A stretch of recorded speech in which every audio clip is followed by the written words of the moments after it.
Health sector में आज से एक बहुत बड़ा अभियान शुरू होने जा रहा है और उसमें टेक्नोलॉजी का भी बहुत बड़ा रोल रहेगा। आज से नेशनल डिजिटल हेल्थ मिशन उसका भी आरंभ किया जा रहा है। आइए बात करते हैं मेडिकल क्षेत्र में हो रहे बड़े बदलाव की। वह बदलाव जो जनता और सभी मेडिकल फार्मा हॉस्पिटल्स आदि को बहुत कुछ हद तक प्रभावित करेगा। इसका कितना लाभ या नुकसान जनता को मिलेगा, आइए देखते हैं।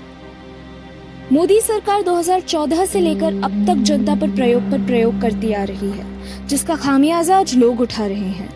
अब बात हाल ही में हुए जीडीपी में 23.9% की गिरावट की हो या जीएसटी और नोटबंदी की, इन एक्ट्स ऑफ गॉड की सूची काफी लंबी है और देने के लिए उदाहरण कई।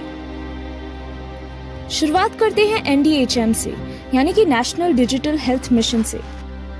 15 अगस्त को भारत के 74वें स्वतंत्रता दिवस के अवसर पर राष्ट्र को संबोधित करते हुए पीएम मोदी ने आधिकारिक तौर पर राष्ट्रीय डिजिटल स्वास्थ्य मिशन की घोषणा कर दी, जिसमें हर भारतीय को एक हेल्थ आईडी कार्ड दिया जाएगा जो उसकी हर प्रकार की मेडिकल संबंधी जानकारियों का विवरण रखेगा। कार्ड के उपयोगकर्ता का प्राइवेट डेटा, बीमारी का विवरण, दवाइयों की सूची, डायग्नोस्टिक रिपोर्ट, डिस्चार्ज आदि की जानकारी भी इस कार्ड से आसानी से मिलेगी। पीएम का कहना है कि यह हेल्थ पॉलिसी विश्वसनीय और निष्पक्ष है, जिससे जनता को लाभ मिलेगा और मेडिकल क्षेत्र का विकास होगा। इस घोषणा को लेकर एनएचए ने 26 अगस्त को draft health data management policy अपने पब्लिक डोमेन पर जनता की जानकारी और फीडबैक के लिए 21 तारीख शाम 5 बजे तक उपलब्ध की है। आप इस ड्राफ्ट को जरूर पढ़ें और अपना फीडबैक दें। हालांकि यह ड्राफ्ट सिर्फ अंग्रेजी भाषा में ही रिलीज किया गया है, पर हम इसे आपकी सुविधा के लिए साधारण हिंदी भाषा में समझाना चाहेंगे। पहला, डेटा प्रिंसिपल यानी कि आईडी उपयोगकर्ता को रजिस्ट्रेशन के समय अपने सेंसिटिव पर्सनल डेटा और पर्सनल डेटा की जानकारी, जैसे कि उपयोगकर्ता के बैंक खाते की detail, sex life, sexual orientation, biometric और जेनेटिक डेटा यानी आपकी आंखों का आइरिस स्कैन, फिंगरप्रिंट स्कैन और फेशियल स्कैन आदि की जानकारी, आपकी जाति और आप किस राजनीतिक पार्टी का समर्थन करते हैं आदि की जानकारी भी आपको देनी पड़ेगी। यह बिंदु एक स्वतंत्र नागरिक की निजता का खुला हनन है, जिसे बड़ी ही चालाकी से सरकार आपकी जानकारी के बिना ही आप ही से ले रही है, क्योंकि सरकार इस बात को अच्छे से जानती है कि 23 पन्नों का या अंग्रेजी में लिखा ड्राफ्ट हर नागरिक नहीं पढ़ सकेगा। दूसरा, हेल्थ आईडी का रजिस्ट्रेशन करने के लिए आप ऑनलाइन या प्रिंटेड फॉर्म भर सकते हैं, लेकिन यदि आईडी उपयोगकर्ता को इस आईडी कार्ड को डिलीट करना हो या इसमें कुछ संशोधन करना हो तो उसे आप ऑनलाइन ही रिक्वेस्ट या कंप्लेंट के द्वारा पूर्ण कर सकेंगे। तीसरा, आईडी उपयोगकर्ता के अधिकारों के अनुसार आप केवल अपने पर्सनल डेटा से संबंधित जानकारी को नियंत्रित कर सकेंगे, जो ऐसी विशेषताएं हैं जो आपको एक विशिष्ट पहचान देती हैं, आपके सेंसिटिव पर्सनल डेटा को नहीं। अर्थात आपकी सेंसिटिव पर्सनल डेटा के वितरण या इरेजर और डिस्क्लोजर करने पर आपका कोई भी नियंत्रण नहीं होगा। अब यहाँ चर्चा यह है कि भारत जैसे देश में इस तरह की नीति लागू होना कितना प्रभावी हो सकता है, जहाँ केवल 50% लोगों की इंटरनेट तक पहुँच है और केवल 10% लोग ही अंग्रेजी बोलने वाले हैं। हालांकि पीएम द्वारा हाल ही में डिजिटल हेल्थ मिशन की घोषणा की गई हो, लेकिन इसकी नींव पिछले साल 18 नवंबर 2019 को रखी गई थी, जब हमारे केंद्रीय स्वास्थ्य मंत्री डॉक्टर हर्षवर्धन ने बिल और मेलिंडा गेट्स फाउंडेशन के साथ एक औपचारिक एमओयू पर हस्ताक्षर किए। यह उसी का एक प्रेस रिलीज नोट है। अब संयोगवश इस मेमोरेंडम ऑफ अंडरस्टैंडिंग पर हस्ताक्षर किए जाने के एक दिन बाद 19 नवंबर 2019 को नीति आयोग के अध्यक्ष राजीव कुमार ने न्यू इंडिया हेल्थ सिस्टम नामक एक रिपोर्ट मीडिया में जारी की। रिपोर्ट में हेल्थ सिस्टम के 4 क्षेत्र चिन्हित किए गए। पहला, अधूरे सार्वजनिक स्वास्थ्य एजेंडे तक पहुंचना। दूसरा, नागरिकों को स्वास्थ्य सेवाओं का बेहतर खरीदार बनाना। तीसरा, जेब खर्च को कम करने के लिए स्वास्थ्य सेवाओं का एकीकरण। और चौथा, हेल्थ केयर का डिजिटाइजेशन। सुनने में यह सब बहुत अच्छा है, लेकिन सच यह है कि इस डिजिटल स्वास्थ्य मिशन के पीछे काम करने वाली वास्तविक शक्ति बिल गेट्स द्वारा समर्थित बिग फार्मा लॉबी है। यदि आप सोच रहे हैं कि यह लॉबी केवल दवाइयां बेचकर संतुष्ट है, तो आप गलत समझ रहे हैं। वे दवा के हर क्षेत्र में हस्तक्षेप कर रहे हैं। देश की शीर्षस्थ निजी अस्पतालों में बड़ी मात्रा में पूंजी लगाई जा रही है। इतना ही नहीं, अपोलो मेदांता जैसी बड़ी कंपनियों द्वारा भी छोटे शहरों के निजी अस्पतालों का अधिग्रहण किया जा रहा है। यह सब उसी बड़े खेल का एक हिस्सा है। देश के बीमा बाजार में भी विदेशी कंपनियों का हस्तक्षेप तेजी से बढ़ रहा है। जल्द ही टेलीमेडिसिन के नाम पर भी एक बड़ी लूट मचने वाली है।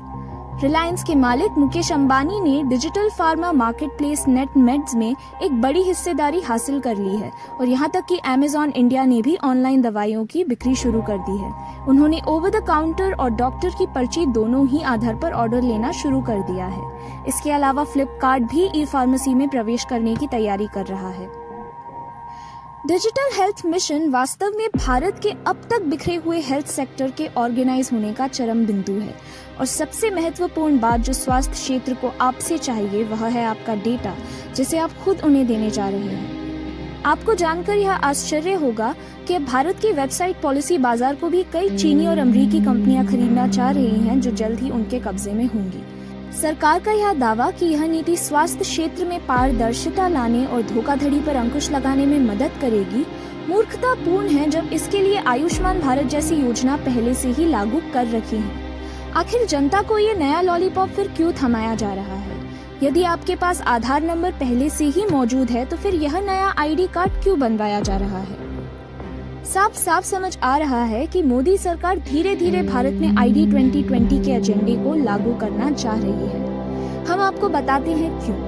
WHO की डिजिटल हेल्थ गाइडलाइन के अनुसार किए जा रहे इस डिजिटल स्वास्थ्य मिशन की अंतिम परिणति मानव शरीर में माइक्रोचिप्स की स्थापना होगी। स्वीडन के साथ साथ यूरोप में भी इसके बड़े पैमाने पर उदाहरण हैं। हाल ही में हमारे केंद्रीय स्वास्थ्य मंत्री हर्षवर्धन ने एक त्वचा बॉडी सेंसर टैटू के बारे में ट्वीट किया, जिसे नागरिकों के हाथ की त्वचा पर उकेरा जा सकेगा।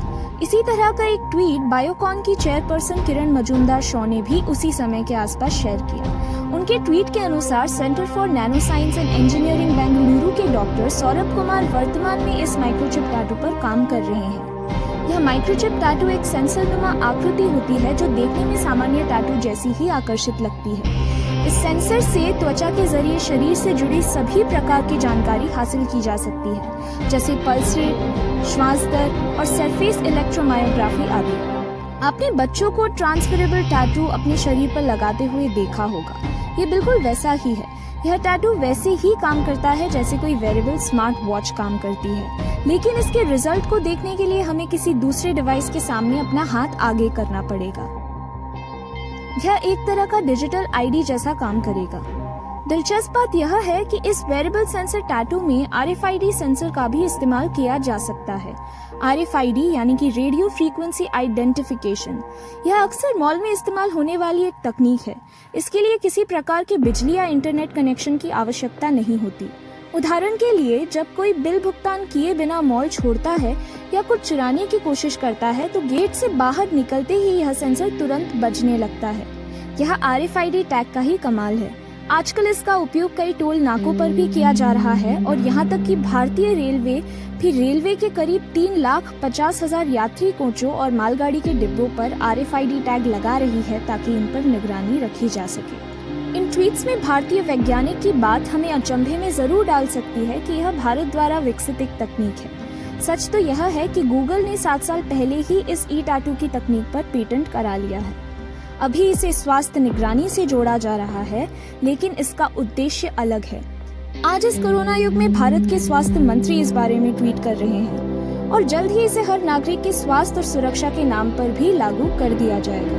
मैं यह नहीं कह रही हूँ कि इसे कल ही लागू कर दिया जाएगा, लेकिन होने वाले इस बड़े बदलाव के लिए भारत के नागरिक को आत्मनिर्भर होना बहुत जरूरी है।